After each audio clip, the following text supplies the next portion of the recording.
चलिए प्यारे बच्चों, एक्सपर्ट क्लासेस में सभी को मेरा गुड मॉर्निंग। और मैं आया हूँ प्रश्नावली 8.1 का 11वां सवाल लेके। इसमें कह रहा है कि बताइए कि निम्नलिखित कथन सत्य है या असत्य, कारण सहित अपने उत्तर की पुष्टि करें। तो यहाँ पे देखते हैं, पहला सवाल है मेरा। पहला सवाल यहाँ पे कह रहा है कि 10a का मान सदैव 1 से कम होता है। तो आइए हम लोग देखते हैं 10a का। यहाँ पे कह रहा 10a का मान सदैव 1 से कम होता है। और यहाँ पे कह रहा है कारण सहित अपने उत्तर की पुष्टि करें। तो कारण भी हमको लिखना है। यहाँ पर जो है सिर्फ उत्तर दे देने से काम नहीं चलेगा। तो चलिए आइए हम लोग देखते हैं 10a का मान क्या होता है। 10a का मान हम लोग देखते हैं। 10a का मान हमारा हो जाता है आपका, एक त्रिभुज बनाते हैं यहाँ पर जैसे बना लिए एक त्रिभुज आप बना लिए ऐसे, इस पर आप इस तरह से त्रिभुज बना लिए, ठीक है। अब त्रिभुज बनाने के बाद यहाँ पे मान लीजिए थीटा है 10 है, इसको मान। तो यहाँ पे परपेंडिकुलर यहाँ पे हो गया, और ये आपका 3। यहाँ पे इसे इधर लिख लीजिए परपेंडिकुलर। पहले आप यहाँ पे लिख लीजिए, एक उदाहरण के तौर पे हम बता रहे हैं आपको। इसको P मान लीजिए, इसको B मान लीजिए और इसको H मान लीजिए, P/H। तो चलिए 10a का हम देखते हैं। 10a बराबर क्या होता है हमारे पास। 10a बराबर अगर हम मानते हैं तो हमारे पास हो जाता है यहाँ पर 10a। तो लिखते हैं 10a बराबर होता है हमारा P/B। तो लिखेंगे P/B। तो P का मान मैंने मान लिया। यहाँ पर P का मान मैंने मानता हूँ 4 और B का मान मानता हूँ 3, यानी लंब बटे आधार। तो यहाँ पे लिखते हैं 4/3। जब हमारे पास आ जाएगा 4/3 तो हम इसको क्या करेंगे 10a। अब इसको देखते हैं 10a। तो तब अब हम इसको जब साबित करेंगे तो हमारे पास क्या होगा, इसको डिवाइड करेंगे। तो 4 में अगर हम डिवाइड करते हैं, 4 में अगर 3 से हम डिवाइड करते हैं तो हमारे पास आ जाता है 1 और फिर इधर बच जाएगा 1। तो 1 जब बचेगा दशमलव देंगे तो हमारे पास क्या आ जाएगा 1.33। देखते हैं हमारे पास इस तरह डिवाइड आप कर सकते हैं। यहाँ पे मान लीजिए 4 है, यहाँ पर 3 से आप डिवाइड करेंगे तो 3 1 जा 3, यहाँ आएगा 1, यहाँ दशमलव दीजिएगा तो यहाँ पर 0 आएगा 1.3। तो हम लोग लिख देते हैं, इसका बराबर वैल्यू लिख देते हैं, आता है 1.3। चलिए अब हम लोग देखते हैं इधर, अगर यहाँ पर लिखेंगे इस तरह एक त्रिभुज और बना लेते हैं।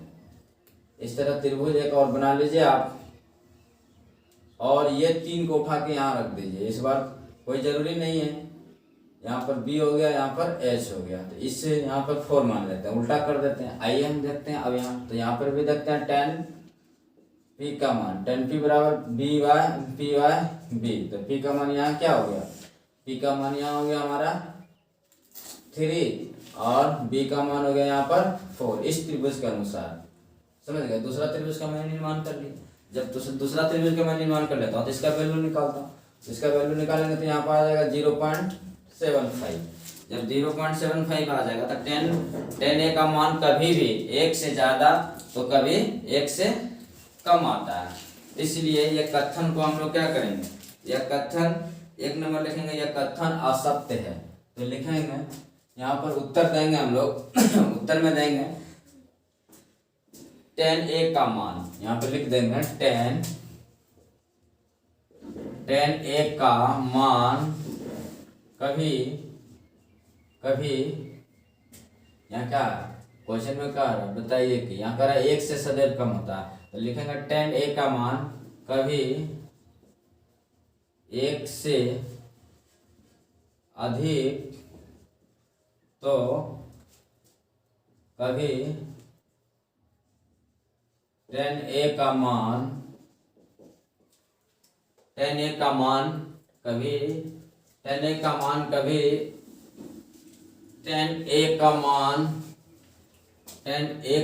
कभी 1 से ज़्यादा तो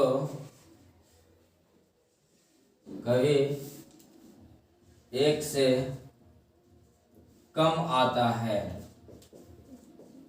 आता है। इसलिए यह कथन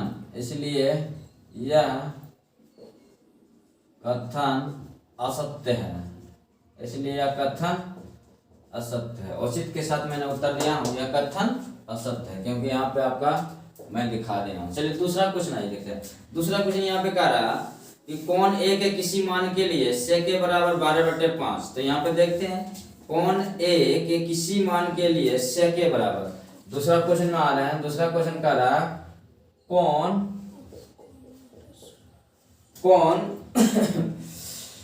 कौन ए के किसी मान के लिए, कौन ए के किसी मान के लिए, कौन ए के किसी मान के लिए सेक ए बराबर, यहाँ पे लिखेंगे मान के लिए सेक ए बराबर 12 यहाँ पे दिखा रहा 12 क्वेश्चन में है 12/5। जब यहाँ पर दिखा रहा कौन ए के किसी मान के लिए सेक ए बराबर 12/5, तो यह कथन क्या है, सत्य है या असत्य है। तो आइए हम लोग देखते हैं, इसमें देते हैं हम लोग। चलिए सेक ए बराबर फॉर्मूला हम लोग लिख लेंगे। सेक ए बराबर क्या होता है, सेक ए बराबर होता है, जैसे सबसे पहले हम लोग यहाँ से आते हैं दूसरा क्वेश्चन सॉल्व कर रहे हैं। ये तो आपका पहला हो गया, अब दूसरा क्वेश्चन मैं सॉल्व करने जा रहा हूँ। यहाँ पे लिखता हूँ, यहाँ पर सेक ए बराबर, तो लिख देते हैं सेक ए बराबर फार्मूला होता है। सेक ए बराबर लिखेंगे, एक पहले त्रिभुज बना लेते हैं। यहाँ पर त्रिभुज मैंने बना लिया, ठीक है। इसका नामकरण कर दीजिए, ये पी हो गया, ये बी और ये एच हो गया। इसके पहले भुजा का नाम लिख दिया।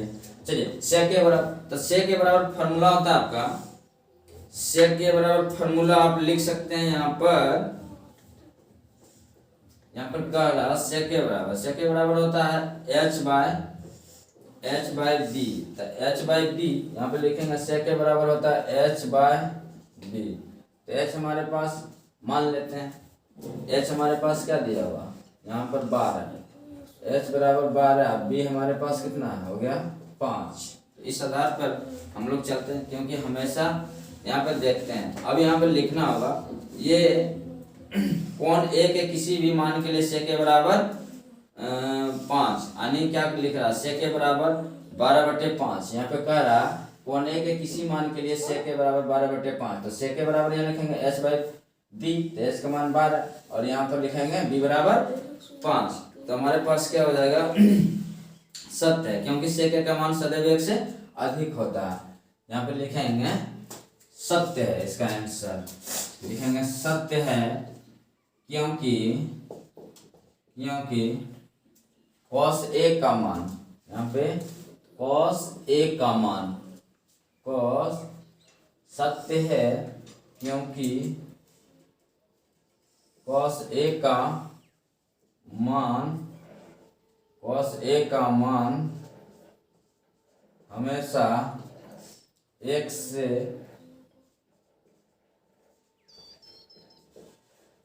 अधिक होता है। या फिर आप यहाँ पे ये भी दिखा सकते हैं, क्योंकि बड़ा होता है, हमेशा बड़ा होता है। चलिए क्योंकि हमेशा बड़ा होता है, कौन सा ये। अब यहाँ पे देख लेते हैं हम लोग, तीसरा क्वेश्चन में आते हैं। तीसरा क्वेश्चन इसी का तीसरा है। तीसरा क्वेश्चन कह रहा है आपका, तीसरा क्वेश्चन कह रहा है cos से कौन ए के, तीसरा क्वेश्चन में कह रहा है cos से कौन ए के कोजेंट के लिए प्रयुक्त एक संक्षिप्त रूप है। चलिए अब देखते हैं यहाँ पर क्वेश्चन तीसरा में। हम लोग तीसरा में आते हैं, cos ए आपका हो गया cos से कौन ए के, cos से कौन ए के कोजेंट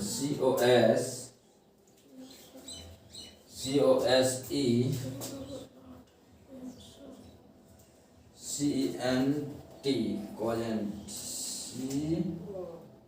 COSECENT हो जाएगा यहाँ पर CANT कोजेंट के लिए प्रयुक्त एक संक्षिप्त रूप है। कोजेंट के लिए के लिए प्रयुक्त एक संक्षिप्त रूप है। तो cos से बराबर, यहाँ पे क्या रहा, cos से बराबर cosine, ये लिखेंगे एक संक्षिप्त रूप। ये क्या इसका आंसर हो जाएगा, यहाँ पे लिखेंगे cos से बराबर होता है, लिखेंगे हम लोग सबसे पहले cos से बराबर cosine, नहीं तो लिखेंगे इसका संक्षिप्त रूप नहीं है, तो इसलिए लिख देंगे यहाँ पर उत्तर में हो जाएगा असत्य। क्या हो जाएगा, असत्य है, क्योंकि cos से बराबर हम लोग पढ़ाए थे आपको पहले वीडियो में, इसका बेसिक में cos से बराबर cosine। तो चलिए तीसरा क्वेश्चन सॉल्व हो गया। आप चौथा में देखते हैं, कह रहा चौथा में कह रहा आपका चौथा नंबर क्वेश्चन कह रहा है कि कोट ए और कोट और ए का गुणनफल होता है। यहाँ पे लिखेंगे कोट ए, क्वेश्चन का रहा, क्वेश्चन है यहाँ लिखेंगे कोट ए, पहला नंबर दिया हुआ कोट ए, कोट और ए का गुणनफल होता है। देखते हैं कोट ए, कोट और ए का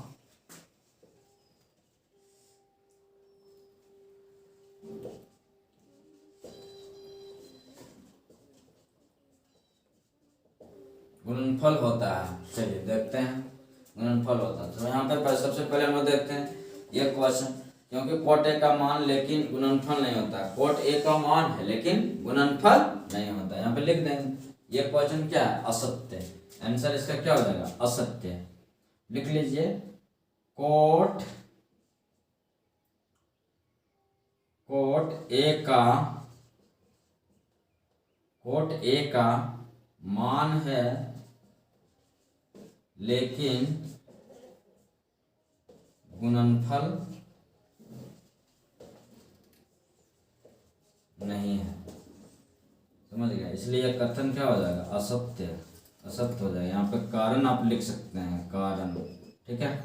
कारण कोट ए का मान है भाई, कोट यहाँ पर ए का मान न है, इसके साथ गुणनफल थोड़े ना है। चलिए तो कोट ए का मान यहाँ लिख देंगे, कोट ए का मान है लेकिन गुणनफल नहीं है, कोट ए का मान है लेकिन गुणनफल नहीं है। चलिए अब पांचवा सवाल पे आते हैं हम लोग। पांचवा सवाल, पांचवा नंबर क्वेश्चन,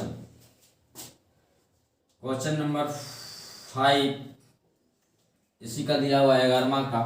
इसमें साबित करना था, पुष्टि करना, कारण सहित उत्तर को देना था हम लोग को। तो चलिए पांचवा सवाल में कहा किसी भी थीटा के लिए साइन थीटा बराबर 4/3, किसी भी थीटा कोण के लिए साइन थीटा बराबर 4/3। देखते हैं किसी भी थीटा मानते हैं, किसी भी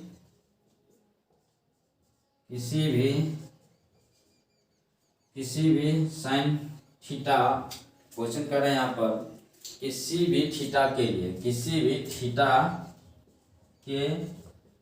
के लिए साइन थीटा बराबर यहाँ पर दिया हुआ क्वेश्चन में 4/3, साइन थीटा बराबर 4/3 है। Very good, 4/3। चलिए 4/3। तो अब यहाँ पे देखते हैं, इसको साबित करते हैं किसी भी थीटा के लिए, किसी भी थीटा के लिए साइन थीटा बराबर, यहाँ पे लिखें किसी भी थीटा बराबर, तो यहाँ इसका मान क्या होता है, साइन थीटा बराबर हम लोग पढ़े थे नेक्स्ट बेसिक में। तो यहाँ पे होता है p/h, क्या हो जाता है, p/h, यानी p हमारा हो गया परपेंडिकुलर लंब और h हो गया आपका कर्ण। तो साइन थीटा बराबर 3/4 नहीं हो सकता, क्योंकि कर्ण छोटा। यहाँ पे लिख दीजिए यहाँ पे लिख दीजिए p/h। अब यहाँ पे हम लोग कर सकते हैं साइन थीटा बराबर 3/4, यहाँ पे लिखिए चूंकि साइन थीटा बराबर 4/3 नहीं हो सकता,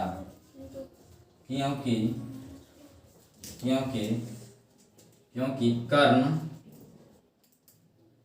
इसमें छोटा है। चलिए कर्ण इसमें छोटा है क्योंकि कर्ण हमेशा बड़ा होता है, तो कोई भी वजह से कर्ण हमेशा बड़ा रहता है, अगर कर्ण कभी भी छोटा नहीं होता। चलिए किसी भी थीटा के लिए साइन थीटा बराबर 4/3 और बराबर p/h, इसलिए साइन थीटा बराबर 4/3 नहीं हो सकता, क्योंकि क्योंकि इसमें कर्ण छोटा है, क्योंकि कर्ण इसमें छोटा है। तो प्यारे बच्चों, मैं आशा करता हूं कि आप ये 5 क्वेश्चन अच्छी तरह से समझ गए होंगे। प्रश्नावली 8.1 का ये त्रिकोणमिति चैप्टर से मैं आपको क्वेश्चन समझाया हूं। तो ये आपका प्रश्नावली 8.1 पूरी तरह से कंप्लीट हो गया है। मैं आशा करता हूं इसमें किसी भी तरह का कंफ्यूजन नहीं होगा। अगर होगा तो आप कमेंट बॉक्स में कमेंट कर सकते हैं, सारी समस्याओं को समाधान किया जाएगा। और मैं आपसे ये कहना चाहता हूं कि इस चैनल पे जितना भी क्लास 10th का है सारे सब्जेक्ट का इसमें तैयारी किया जाएगा एनसीईआरटी पैटर्न से, और जितनी भी सारी क्वेश्चन बनता है सबका सब एनसीईआरटी पैटर्न से ही बनाया जाता है। इसलिए आप लोग कहीं भी इधर उधर भटकने की जरूरत नहीं है। आप घर बैठे ऑनलाइन तैयारी कीजिए और पूरी मेरी सहयोग रहेगा। पूरी क्वेश्चन मैं बना के एक एक करके मैं सॉल्व कर दूंगा और समझा के किसी भी तरह का दिक्कत नहीं होगा। जय हिंद, जय भारत।